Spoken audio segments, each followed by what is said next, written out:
मधुपुर गांव बहुत ही पिछड़ा और गरीब गांव था, जहां के निवासी आज भी मिट्टी की मढ़ई में रहते थे। गांव में एक बहुत घना जंगल था, जहां पेड़ पौधे, फूल, शुद्ध हवा थी। पूरा गांव लकड़ी, दातून, हाथ पंखा और घास की वस्तुएं वगैरह बेचकर गुजर बसर चला रहे थे। अजी, तुमने क्या सोचा है? इस बार हमारी इमिलिया 8 साल की हो जाएगी। उसका स्कूल में दाखिला दिलवाना है और अब घर में बिजली भी लगवा लो। रात में घर में इतनी घमस मचती है कि नींद नहीं पड़ती। सरिता की बात सुनकर लखन गरीबी से झुंझुलाकर गरमाए मिजाज में झगड़ पड़ता है। सरिता, तुम ये सारी बातें खाना परोसने के बाद ही क्यों लेकर चालू हो जाती हो? अरे सारा दिन मर्द घर से बाहर धूप में गर्मी में कमाने जाता है। इमली के दाखिले की चिंता मुझको भी है, लेकिन तुम्हें पता तो है कि एक स्कूल है जो कि मुखिया ने बनवा रखा है। स्कूल की फीस इतनी ज्यादा है कि गरीब आदमी भर भी नहीं सकता। और बची बात बिजली लगवाने की, तो किवाड़ खुला छोड़ दिया करो। गाँव में कितना घना जंगल है, रात भर बर्फ जितनी ठंडी हवा चलती है। लखन की बात सुनकर सरिता मुंह फुला लेती है।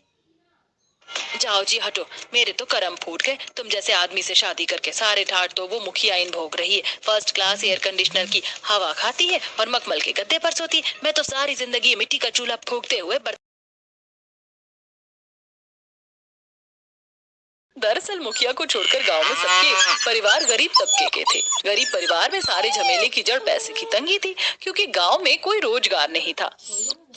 ज्यादातर हिस्से में जंगल ही जंगल फैला था, लेकिन कभी कोई भी परिवार उस जंगल के रहते अपने घर में भूखे पेट नहीं सोता था। वो जंगल सबको भोजन देकर तृप्त करते थे। तड़के सुबह होते ही 50 साल की गोदावरी चंपा सरिता का किवाड़ बजाती है। अरे ओ सरिता, ओ चंपा, अरे जल्दी से दोनों लिगाई आ जाओ। सूरज की किरण फूटने से पहले पीपल में जल चढ़ाना है। आज शनिवार है। जी जी, बस आ गई काकी। उन तीनों के साथ हर घर की नई नवेली घूंघट ताने हाथों में जल की लुटिया फूलों की डलिया लेकर जंगल में आ जाती है, जहां एक विशाल पीपल और बरगद का पेड़ था, जो कि पिछले 2-3 पुश्तों से जस का तस रहा था। गांव वालों की ऐसी मान्यता थी कि उसमें देवता का वास है, इसीलिए सब लोग हर दिन, खास करके शनिवार के दिन, जल चढ़ाते थे। सही है, किरण फूटने से पहले जल चढ़ गया, तब जाकर सूरज निकला है। तभी जंगल के सारे पेड़ पौधे झमाझम झूम झूम कर ठंडी हवा देने लगते हैं। आहा, एकदम बर्फ जितनी शीतल बयार चल रही है। मेरा तो कभी कभी जिया करता है सरिता चंपा, किसी घने जंगल में कुटिया बना लो और यहीं खटिया बिछाकर नींद पूरी कर लूं। अरे काकी, हम गरीब गांव वाली तो इस जंगल के शरणागत हैं। यही तो हमारी एकमात्र सहारा है। अगर ये जंगल नहीं होता तो हमारे बाल बच्चे बगैर खाए खाए मर जाते। हाँ, सच में ईंधन से लेकर जड़ी बूटी, दवाई, सब चीज की पूर्ति जंगल से ही तो होती है।